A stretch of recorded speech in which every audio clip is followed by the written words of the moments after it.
from Washington, D.C., this is Balance of Power with Joe Mathieu. Envoy once again to Moscow. Welcome to the Wednesday edition with peace in Ukraine in the balance on this Thanksgiving Eve. And word that President Trump is sending Steve Witkoff back to Russia to sell a peace plan that's been revised over the course of this week. We're going to get the latest ahead from Bloomberg's Eric Martin covering the State Department and the administration.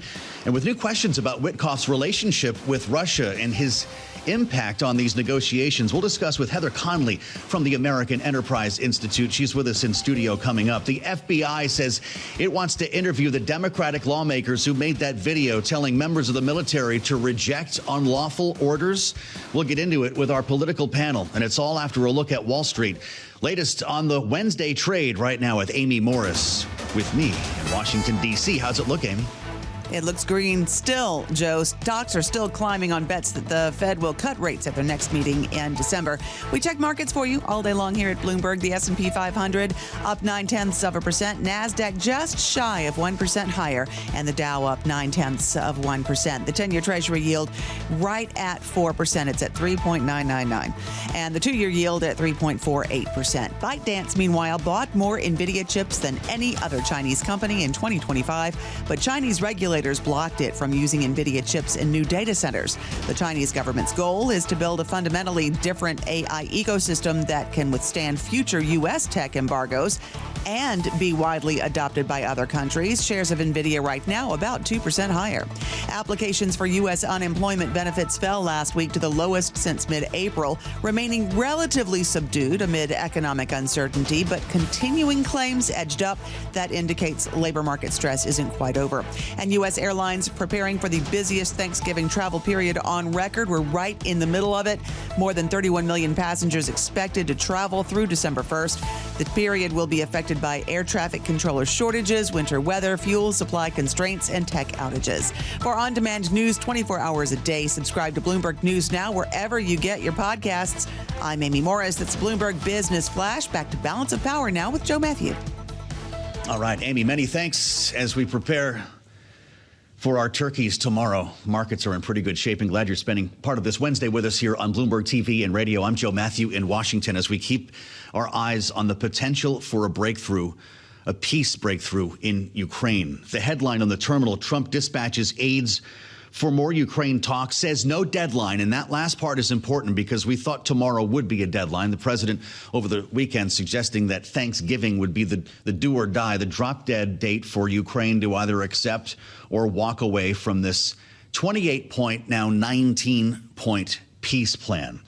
The president sending top negotiators, including Steve Witkoff, his special envoy, to Moscow to meet with Vladimir Putin next week. There was talk at one point of President Zelensky being here in Washington this week. Apparently that is not going to happen. The president telling reporters on Air Force One he needs a deal before a meeting. And it's where we start our conversation with Eric Martin, Bloomberg's State Department and foreign policy reporter here in Washington and at the desk. Eric, it's great to see you. It's difficult to underscore how important this moment is for President Zelensky, for this administration, and of course you could say for the Russians as well. Where is the Secretary of State on this now 19-point plan, having traveled to Geneva and put some pretty big changes to the document? Absolutely, Joe. What we've seen is Secretary Rubio being kind of the bridge between and trying to negotiate and go between the Russian point of view and the Ukrainian point of view. And speaking in Geneva on Sunday, meeting with his counterparts from some European nations, from Ukraine, and he spoke to the press afterwards, and he said that Sunday was one of the most productive days in this entire process since the Trump administration took office, and expressing optimism there. And an expectation that there are some important issues still to work through, and that they were going to need additional time, but also signaling that Thursday would not be a final deadline for Ukraine to accept this. Right. We've seen some indication this week that Ukraine is broadly on board with this, but of course, like any negotiation, the devil is in the details, and those territorial concessions and the proposals and the ideas around Donetsk and what happens with territory that Ukraine currently controls, and Ukraine and Ukrainian and European governments very concerned about the idea of ceding that voluntarily to Russia as a concession as part of a peace plan. Does any of that remain in the plan, or have those ideas been annexed following the meeting in Geneva?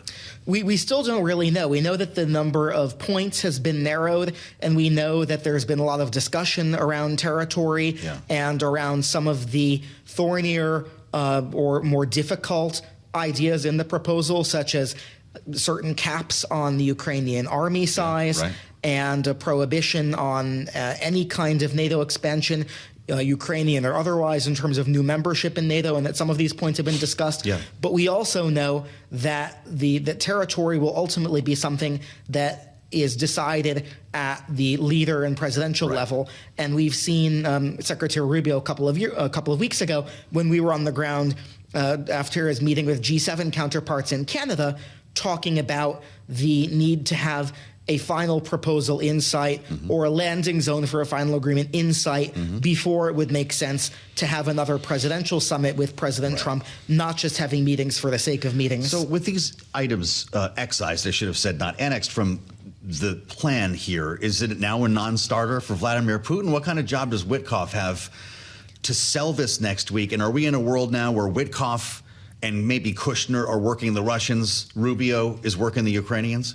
That's a great question, Joe. And that's part of the challenge here, is how do you find a landing zone for a peace agreement that is not mutually exclusive, that as you tailor this proposal and incorporate more of the asks of the Ukrainians and the Europeans, that, of course, takes it further away from things that Russia would want. And trying to incorporate Russian ideas and Russian demands takes it further away from what the other side wants. And so you have kind of this ping-ponging phenomenon where you're trying to find something that's agreeable to everyone.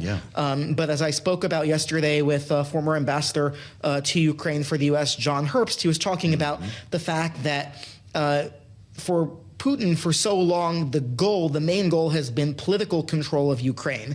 That's obviously something that Ukraine is never going to cede. And so can you get an agreement, a peace agreement there, unless the Russian objectives change? And a lot of skepticism, especially on the European side, that can be accomplished. A lot of skepticism about the timeline as well. I mean, we had a Thanksgiving Day deadline that I realize has moved along, but there was talk about this being done by Christmas or by the end of the year. Is that realistic in anyone's view? I think it really depends on the compromise and the willingness of each side or both sides to engage, and that we really won't know until perhaps days or weeks into the future when we see, is Russia really willing to compromise? Because it's important to remember, Russia invaded Ukraine. Russia was the aggressor here. And so when you talk about compromise on each side, it's clear what the Ukrainians are compromising on. What is Russia compromising on other than giving up its ultimate goal of controlling all of Ukraine? And so that's the question that still needs to be answered. Well, you frame it beautifully, as always. Eric Martin, Bloomberg State Department reporter, covers foreign policy live from Washington. It's great to see Eric, and thank you for the reporting. There are big questions about Steve Witkoff, the president's special envoy, following exclusive reporting here by Bloomberg. In a conversation that he had with Yuri Ushakov, Vladimir Putin's most senior foreign policy advisor. If you haven't seen the transcript here, it's worth your time. It's a remarkable look, at least behind the curtain, at the way negotiations like these transpire. His critics would find it more horrifying than that, as Witkoff tries to prepare the Russians to have a more favorable meeting with his boss. He says, Yuri, here's what I would do. This is right from the transcript. Congratulate the president on the achievement of his ceasefire deal in Gaza. If you're with us on Bloomberg TV or YouTube, you see the transcript right there. He goes on to say, make clear your respect that he's a man of peace. Witkoff adds, I think from that, it's going to be a really good call.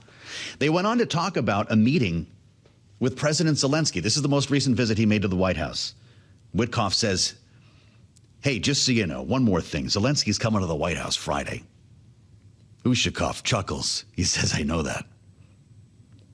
Witkoff says, I think it's possible we have a call with your boss before that Friday meeting. And they did, and it changed the course of this story. Just ask President Zelensky, who was in Washington shortly after and left without the Tomahawk missiles or any sort of pathway to peace. That was before we got to the 28-point plan. Now, is this just the cost of doing business, or is there something more afoot? The president was asked about this reporting, this transcript on Air Force One last evening. Here's what he said. That's a standard thing, because he's got to sell this to Ukraine. He's got to sell Ukraine to Russia. That's what a deal maker does. You got to say, look, they want this. You've got to convince them with this. That's a very standard form of negotiation. I haven't heard it, but I heard it was standard negotiation. And I would imagine he's saying the same thing to Ukraine, because each party has to give and take. A standard form of communication. It's the way deals are made, he says. Let's see what Heather Conley thinks. With us now in Washington, the non-resident senior fellow at AEI, former Deputy Assistant Secretary of State for the Bureau of European and Eurasian Affairs. Heather, it's great to see you. Welcome to Bloomberg TV and radio. Are we clutching pearls here, or is this not the way to conduct diplomacy? It is definitely not the way you conduct diplomacy with an adversary who's actively working against U.S. interests around the world. I think what this captures is not, we sort of knew that the last person in the president's ear shapes the president. We know that Mr. Witkoff, since his first trip to Moscow in February and repeated visits, supports the Russian side. We've known that too. But to see it so starkly in this transcript, to understand how buddy-buddy and close the relationship is, it's really, it works so actively against U.S. national interest and national security that it's quite breathtaking. Yeah, well, gosh, we know that Witkoff has spent a lot of time with Vladimir Putin. They had one meeting, I think, in excess of 6 hours. He says in this transcript, make sure you tell him how much I respect him. So we obviously know that they're getting along pretty well. Is there some strategy here by President Trump to send Witkoff to be good friends with Vladimir Putin? You handle that side. Marco Rubio, as I was just asking Eric Martin, you deal with the Ukrainians. You guys say what you need to say, and I'll meet these players in the middle. So I think Secretary Rubio played an incredible role in the Geneva meetings when, again, the Europeans completely blindsided by the initial 28-point plan. And that was very important to get something in the 19-point plan to come forward. But I think Army Secretary Driscoll is now the new envoy for Ukraine. He was the first one to deliver it. He's now back. And, of course, General Kellogg, who was the special envoy for Ukraine, is retiring in January. He's out of the picture. So I'm not sure where Secretary Rubio is in this moment. For the Secretary of State? As an acting National Security Advisor and Secretary of State, he needs to be part of this conversation. And I attended the Halifax International Security Forum over the weekend when Senator Rounds, Senator Sheehan had a conversation with Secretary Rubio, and it was very clear that the U.S., this was not the U.S. plan, the original 28-point plan, and then he reversed that. So I think it's unclear where Secretary Rubio is on this. Then you have Jared Kushner parachute in, and we've got a lot of people who are dealing with a lot of different outcomes. Is this messy at this stage of the game, or is this just the way this administration works? So as much as I applaud the president trying to save lives and secure a peace deal, for the United States, we have to make sure this deal protects U.S. national security interests. And I feel like that's just not even part of the conversation. 80,000 U.S. forces in Europe. We are seeing an intensity of Russian attacks in Europe, Polish railways sabotage, drones going over U.S. installations in Europe. We have the Russians helping Maduro in Venezuela, the Iranians, the North Koreans. This is bigger, and we have to make sure this deal protects the United States, protects our allies. It's not just a deal for the sake of a deal, and particularly a deal that supports Russia's worldview. It's a big deal. You just connected a lot of dots there. Is Witkoff talking to Putin about Venezuela while he's in the room as well? See, this is the disconnect of having so many things very narrowly negotiated. This is really about the future of the international system. And do we want countries to be able to invade other countries, create spheres of influences, buffer zones, or do we believe that sovereignty and territorial integrity is absolutely essential in the future of the international system? That's what this fight's about. Well, are you getting spooked by the idea of a security guarantee in Article 5 type of security guarantee that would involve U.S. forces, or is that the only way to end this? Well, and it's interesting, the original 28-point plan really did lean forward about providing Ukraine security guarantees. Big question mark about the U.S. involvement in that. But that is the key to unlocking the peace deal. We have to make Ukraine able to defend itself from future Russian attacks. And quite frankly, if we're thinking about an Article 5-like environment, why aren't we talking about bringing Ukraine into NATO? Because it's the same thing, right? Kind of a logical extension of the conversation. Absolutely. And as these attacks continue to go into Poland, into Romania, quite frankly, NATO really needs to step up significantly, not only to defend NATO territory, but increasingly NATO territory is going to start to begin in Ukraine. Tell us more about Dan Driscoll. This is fascinating to me that this young Army secretary with no diplomatic experience is finding himself on the other side of the table from the Russians. He's been the Ukraine whisperer, apparently. President Trump was very impressed by him. He's got long history and went to school with, I believe, J.D. Vance. Is he the right man for this job?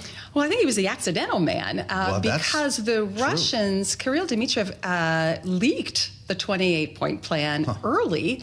And Secretary Driscoll was in Ukraine, importantly, to talk about drones to help Ukrainian incredible technology to help the United States really improve and adapt its drone technology. And when this thing began to unfold, he was the man in Kyiv. So I think he was just appointed and, going there. So he had to learn what the drill was and the plan was. And now, absolutely, I think he sort of assumed the role that General Kellogg probably would have. He was in Geneva with Secretary Rubio. He was in Abu Dhabi, where we presented this new 19-point plan to the Russians, and now he'll be going to Kyiv. So he is definitely playing a critical role. He was really, I think, transformative in thinking about how the Army does acquisition and drones, and absolutely considered a thought leader there. The Ukraine portfolio was not in his wheelhouse, I think. If he's redefining the role of secretary here. He went from drone guy to diplomat overnight. I think we're,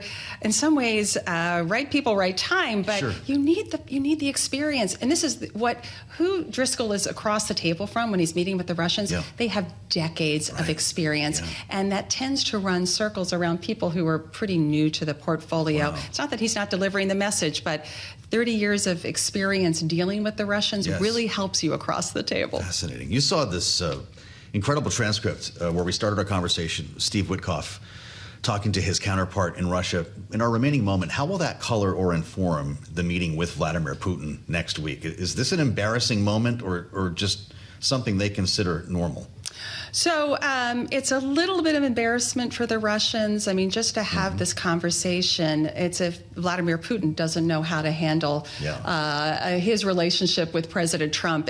So that's slightly embarrassing. But this message was here, Joe. This was a cry for help to say, I believe that this is now so over the top and against U.S. national security interest.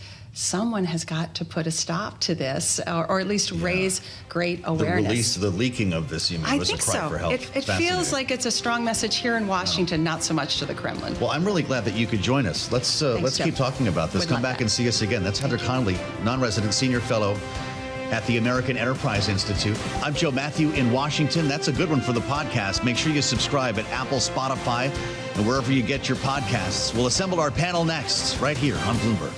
Welcome to Balance of Power on Bloomberg TV and radio, the Wednesday edition as we slide into the holiday together.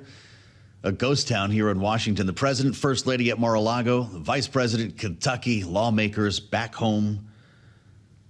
And if you're Senator Mark Kelly right now, you're living your best life ever since the president called you out for sedition, suggested you be executed. And the Pentagon launched an investigation into serious, quote, serious allegations of misconduct into the senator, of course, retired Navy fighter pilot and NASA astronaut. No amount of intimidation or harassment will ever stop us from doing our jobs. The line on the joint statement from Mark Kelly and the other 5 Democrats who made this video that got everyone so upset, telling members of the military to reject what they call unlawful orders delivered by this Pentagon and this administration. It's gotten to the point now where Kelly's doing interviews on late night TV shows. He showed up on Kimmel last evening just to rub a little salt in Donald Trump's wounds. Not his favorite personality. Listen to how this went. I've been through a lot more challenging things than this. You know, and I am what I'm worried about is the reaction and what this transmits to the military and the public, which is basically shut up and listen to that guy. And that's not the way our system works. We have loyalty. My oath and every oath every member of the military took is loyalty to the Constitution, not to a person. The FBI is now requesting interviews with the 6 lawmakers, including Kelly, which is pretty unusual since investigations into members are typically handled by the Office of the General Counsel, not to mention the broader DOJ, as opposed to the FBI. But while we consider the alphabet soup involved here and prepare to assemble our panel, look no further than the post on X from the Secretary of Defense. Mark Kelly put a similar post to what he just said there on Kimmel Online. Talks about when he was 22 years old, commissioned in the United States Navy, swore an oath to the Constitution, upheld that oath through flight school, multiple deployments, 39 combat missions, test pilot school. He goes on to write about his space missions. Secretary Hegseth's tweet, he says, the first he heard of these allegations. He also saw the president's post, he says, saying he should be arrested, hanged, and put to death. Hegseth retweets Kelly and writes, "So, Captain Kelly," in quotation marks, "not only did your sedition video intentionally undercut good order and discipline, but you can't even display your uniform correctly." If you're with us on Bloomberg TV, you see the picture that Kelly tweeted of his uniform with his medals and his ribbons. Stripes, if you will. Hegseth writes, "Your medals are out of order, your rows reversed. When, if you are recalled to active duty, I'll start with a uniform inspection." This to a senator who many people refer to as a war hero. We assembled our panel for more on this and some of the other stories coming out of the administration. Jeanne Zaino is here, Bloomberg Politics contributor, democracy visiting fellow at Harvard Kennedy School's Ash Center, Republican strategist Lisa Camooso Miller, ROKK Solutions, former RNC spokesperson and host of the Friday Reporter podcast. What's going on here, Lisa? Is that the way to talk to a distinguished member of the military and United States Senate?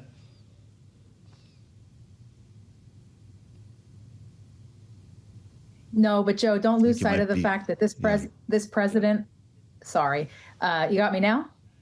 This president this president is the one who insulted John McCain, Senator John McCain from Arizona, who was an extraordinary war hero and an extraordinary leader in the U.S. Senate. This behavior there has been a permission structure put in place to behave like this over and over and over again. It is embarrassing. It is not the way the United States has behaved and should behave. And the fact that this back and forth is happening on Twitter and on Truth Social, shame on them, and shame on them for behaving the way that they are. Because to me, this is absolutely unbecoming. It's just further example of how this administration is not serious. They're not behaving seriously. Unfortunately, though, Joe, the thing that stands out to me is that there are so many important issues that people care about. And instead, we're going back and forth about this. The only way the Democrat Party is going to get traction and get attention in this noisy environment where you have an administration that does non-serious things is to do exactly what Senator Kelly did. And that, to me, tells me that their fire is lit and they're ready to fight. Fire's lit. I don't know why Captain is in quotation marks here, Jeanne, in Pete Hegseth's post when he refers to the sedition video and his medals being out of order, his rows reversed. What should be Mark Kelly's response to this? You know, what does it say, Joe, that the Secretary of Defense, or War, as he likes to call himself, is most concerned about violations of uniform, while his deputy is overseas negotiating or trying to help negotiate the end of a war? That's what I think we are seeing. Pete Hegseth is very concerned about his job. When Signalgate occurred, it was Dan Driscoll who was talked about as a potential replacement. He is, of course, very close to J.D. Vance. He is overseas doing serious and important work, while the secretary is home on Twitter talking about uniform violations and potentially trying to punish a war hero, an astronaut, a sitting senator for saying that members of the military should do what we know they should all do and what they swore to do, which is to abide by the Constitution. I think it speaks volumes about the secretary and also about FBI Director Kash Patel. It's like those two cannot stumble over themselves fast enough to do the retribution work of Donald Trump. And that's what they are trying to do. And so, you know, Kelly, he's just going on national TV talking about his incredible background, raising his national and world profile, and raking in contributions. I mean, this has strategically and politically backfired on the White House and Donald Trump. Well, and of course, you see people raising money on this. It's not what Donald Trump is worried about, by the way. If you actually look at his Truth Social feed from early this morning, he was very concerned about the New York Times. It wasn't a post about Ukraine. It wasn't about any of the stuff that we're discussing. The New York Times out with a story today, and the headline, you know, says it all. It's the first big hit job, as the president would call it, on his age. And I'm sure it will not be the last. As the Times writes, nearly a year into his second term, Americans see Trump less than they used to, according to an analysis of his schedule. Trump has fewer public events. He's traveling domestically much less than he did this point during his first year in office in 2017, although he's taking more foreign trips. They find most public appearances fall between noon and 5 p.m. on average. Remember stories like these about Joe Biden, right? The whole day ended at 4 o'clock or whatever it was. He also is showing signs of wear, his battery, as they refer to the Oval Office event that began around noon on November 6th when President Trump dozed off behind the Resolute desk. This is when the guy collapsed, the GLP-1 event. They drilled down on when he's coming into the Oval, when he's going home, his executive time, his official appearances. Lisa, the president didn't like any of it, and he got on Truth Social this morning to call out the Times and the reporter. They know this is wrong, he says, as is almost everything they write about me, including election results, all purposely negative. This cheap rag is truly an enemy of the people. He talks about the third-rate reporter who is ugly, he says, both inside and out, and goes on to talk about a day when I run low on energy. He says there will be one. It happens to everyone, but with a perfect physical exam and a comprehensive cognitive test just recently taken, it certainly is not now. Seems a little worked up about this. Lisa, is he projecting in this post? Absolutely, Joe. I mean, he's so thin-skinned, it's embarrassing, right? I mean, this is a guy who should be handling costs of groceries. I mean, we're going into Thanksgiving. Everybody's talking about how expensive those things are. Instead, we're talking about whether or not his virility is what it ought to be. It's embarrassing to me. And it's time for him to either get serious or cut it out. I mean, come on already. This is not what you expect from the White House. Criticizing the New York Times for something like this is precisely what he was screaming about when people were talking about Joe Biden. And the truth is that it's fair. That's true. All fair.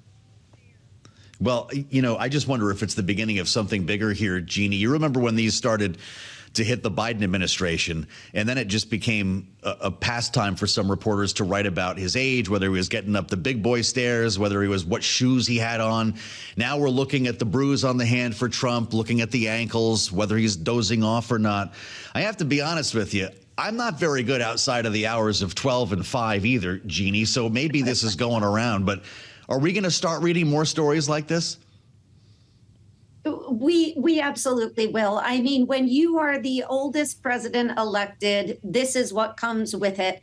I have to say, the last 10 months, he has been going like wildfire. You've covered him day in, day out, Joe.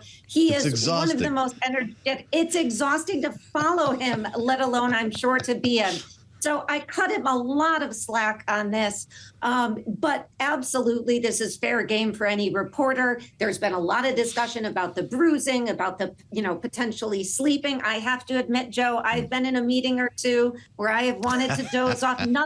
Never with you, Joe, never with you. No, I know. So, I give him a little slack. We'll see how he does on the back end. I think the more important thing is what Lisa was talking about, which is the things that people are dealing with, which is affordability, the cost of living, and how difficult it is for people to make ends meet. And if he focuses on that, I think all of the nodding off may be forgiven. Great panel today with Jeanne Zaino and Lisa Camooso Miller. Thank you both for your insights and your humor, and happy Thanksgiving to both of you. Hey, pass the gravy. I need to take my 1:30 nap. We'll be back with more on Balance of Power as we head into the holiday. No trading tomorrow. We'll be back for more here on Friday on Bloomberg, as you would expect. And this weekend, with things emptying out here in Washington, you've got the President of the United States down in Mar-a-Lago with the First Lady. You've got the Vice President, J.D. Vance, today visiting troops in Kentucky. Of course, lawmakers have been home for days already. We're going to be keeping a very close eye on what is happening in the Caribbean, specifically Venezuela, following the massive buildup in military hardware and rhetoric that we have seen over the past couple of weeks here. We know that the largest aircraft carrier in our arsenal and its carrier strike group that comes with it, the USS Gerald Ford, has been steaming around the region for days now, having been diverted from the Mediterranean, adding to a massive armada that was already in place. Now 15,000 American service members are off the coast of Venezuela. Aircraft are in the air. Marines are there. We have every weapon system available, but no real mission here, at least yet, for them to use it all other than picking off drug boats, alleged drug boats that have now topped 20. And there's more going on in the theater. There's been remarkable reporting from Bloomberg, by the way. If you've not seen this story from Bloomberg Industries, GPS interference snarls Venezuela as U.S. warns of hazardous skies. The GPS jamming in that part of the world that preceded the arrival of the Jerry Ford is quite remarkable. The FAA issuing a critical warning to pilots on November 20, citing the heightened interference. And we've got some pretty incredible visuals to go along with this. Data analyzed by Bloomberg show the electronic disruption began surging weeks earlier, coinciding with the naval buildup off Venezuela. The interference has rendered the airspace effectively impassable to standard satellite navigation that countless systems rely on. This is why commercial flights have dwindled to almost none in that region. And it's where we start our conversation with a great guest. The founder and CEO of the Suass Group, Rodrigo Villegas, joins us now from our Mexico City bureau. And I want to welcome you, Rodrigo, to Bloomberg TV and radio. What is this buildup going to amount to, if nothing less than regime change? Thank you, Joe. Thank you for having me. Well, I think what we're seeing in Venezuela is it's a mix of different factors, right? It's a perfect mix of regional security, I think economic interests such as oil and minerals, and it's also a realpolitik situation in which the U.S. administration is trying to topple the influence of Russia and China in the region as it has grown over the years. So I think it's a profound situation in which I think the U.S. administration has a very significant interest of de-escalating the situation in terms of dealing with the Venezuelan regime, either for change or force it out. Well, I'll tell you, the Russian angle on this fascinates me, but is there quiet support in the region at the idea of the U.S. toppling the Maduro regime? I think, you know, the Latin American region has a history of dealing with the Cold War intervention of the U.S. in the hemisphere, especially in this region. So, you know, where the regimes in Latin America, especially those on the left, you know, have less to say. But I think at the end of the day, the real idea of helping Venezuela comes out from the regimes in Mexico and in Brazil and Colombia, is to be situation to be solved in a peaceful way. You know, President Sheinbaum here in Mexico is a champion of non-intervention, but of course, no one wants the situation to escalate, especially into more hostile events that would destabilize the region, and it wouldn't be good for any of the countries that have a particular interest with the U.S. And with other Western countries. Well, we know, Rodrigo, that Claudia Sheinbaum has a very good relationship with President Trump. Could she be the way out of this? Well, she has offered to mediate the situation. You know, she's been asked several times in his morning press conference, and she's willing to intercede and to achieve a peaceful resolution. I think you know, by now the tensions are so high. We in Mexico have some political tensions as well on the domestic side, and of course we have the USMCA revision coming up next year. So that puts her in a difficult spot to interfere or mediate the situation. But I think if there's someone with the stature, and I mean this in a regional way, she could be a peaceful voice to consider it. I mean, there's a history of Mexico doing this kind of mediations over the past, especially in Venezuela. We had a couple of meetings in the past years here in Mexico City, brokered down by the Mexico government, and it went well. But I think there's a lot to push forward to really achieve a peaceful resolution, right?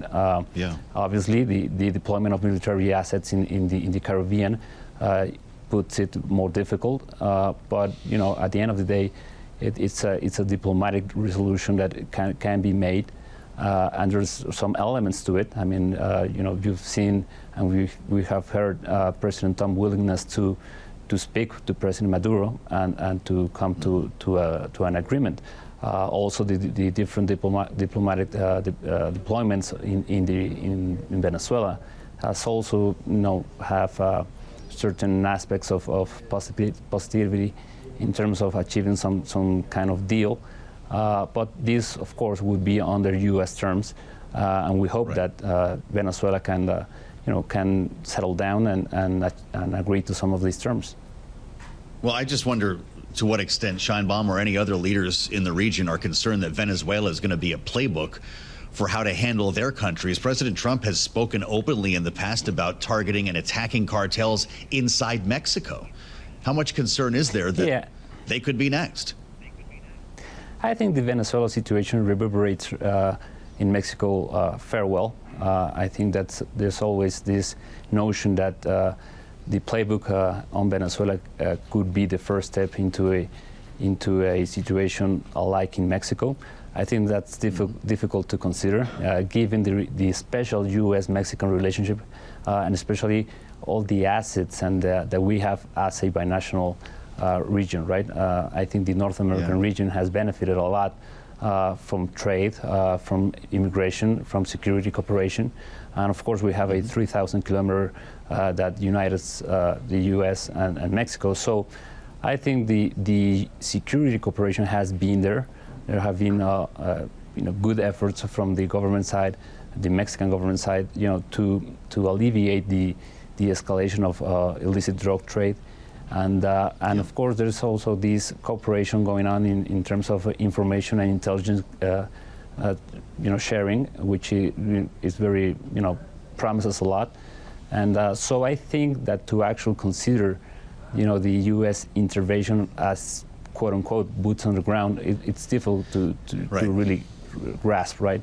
But I do think that it's meant to send a message, and I think not only Mexico, but other countries are, it's a good copy here, I think. All right, Rodrigo, it's good to have you. Rodrigo Villegas, CEO, founder of the Suass Group, with us live from Mexico City.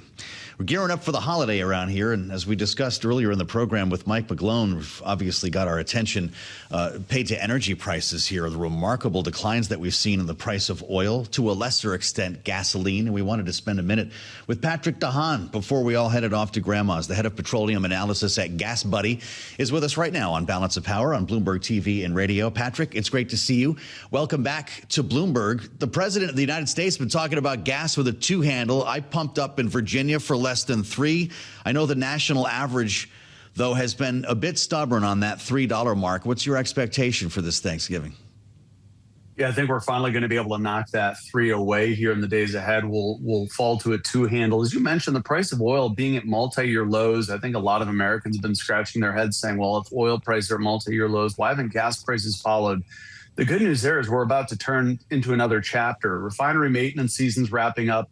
According to the EIA, the Energy Information Administration, this morning in their weekly report, we saw another week of refinery utilization that's increasing. And this is telling us that refinery maintenance, which usually is happening in fall, is starting to wrap up. And that's going to put downward pressure on gas prices in the weeks ahead.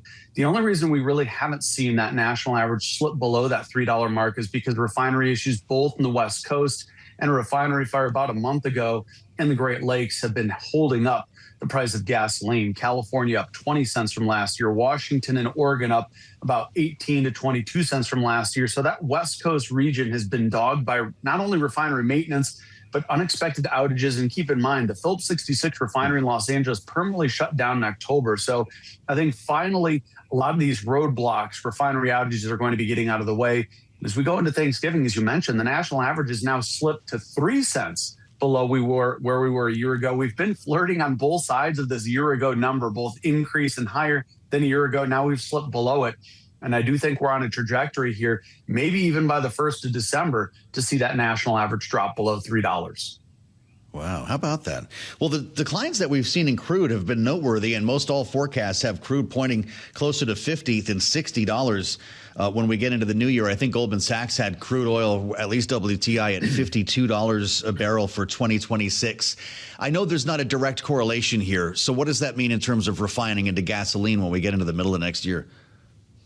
Well, middle of next year, summer's going to be a different ballgame. Americans are probably going to enjoy a national average below $3 for probably most of the winter. But to your point, when we get to spring, when Americans start getting out of the cocoon, so to speak, we get cabin fever, gas prices will likely go back up next year. Now, the question is, how high will they go? This year, we've seen a remarkable steady year in terms of the average price of gasoline bottomed out. Well, right now is about the lowest it's been, $3.03. We've been as high as $3.25. That's actually an extremely tight range. And next year, I think we're going to see more months, more days below $3, potentially than above $3. So I think this sets us up for a very good 2026. Now, maybe a little front end loaded with lower prices in the first half of the year than the second half of the year. And I think you've seen that a lot of the bank forecasts as well. If we do see the market recover, if we see the Fed cutting interest rates, that could lead to more growth next year. And keep in mind, a lot of this OPEC driven. OPEC now is going to pause those production increases January, February, March. That may rebalance the market and could lead to higher prices in the second half of next year when it comes to gasoline. But all in all, I think it's fairly safe to say 2026 is going to be another year of lower prices. I love your map on GasBuddy when we're looking at prices here, and I'm scrolling around. I know you have at least the opportunity for $1.99 gas. Is that realized anywhere? Where's the cheapest gas in the country? Yeah, I mean, with a little bit of a caveat, there are sub $2 prices. In fact, in Denver, if you look on the GasBuddy app, you'll find a station or a couple of them clustered in a bit of a price war at about $1.85 a gallon. So again, a caveat there. It's not really sustainable. Certainly wild for those of you that are out in Denver. There's a lot more stations kind of engaging in that price war. But no, more realistically, below $2 a gallon in areas of Oklahoma City, I think it's called Midwest City, Oklahoma, where they are sustainably below $2 a gallon, meaning that they're actually turning a profit. So this is a trend that you're going to see in low price states. In fact, You could see a handful of stations in Texas joining that sub $2 club, Oklahoma, Colorado. I mean, look for these prices to pop up here and there in the South. It's certainly going to be more the needle in the haystack, but certainly great news. Fantastic. Looks like I've got a 3 handle here in the Washington, D.C. area, so we'll have to work on that. Patrick DeHaan, thank you. This guy's in high demand. Happy Thanksgiving and appreciate the forecast. I'll meet you on the late edition of Balance of Power. It starts at 5 p.m. Eastern, only here on Bloomberg TV and radio.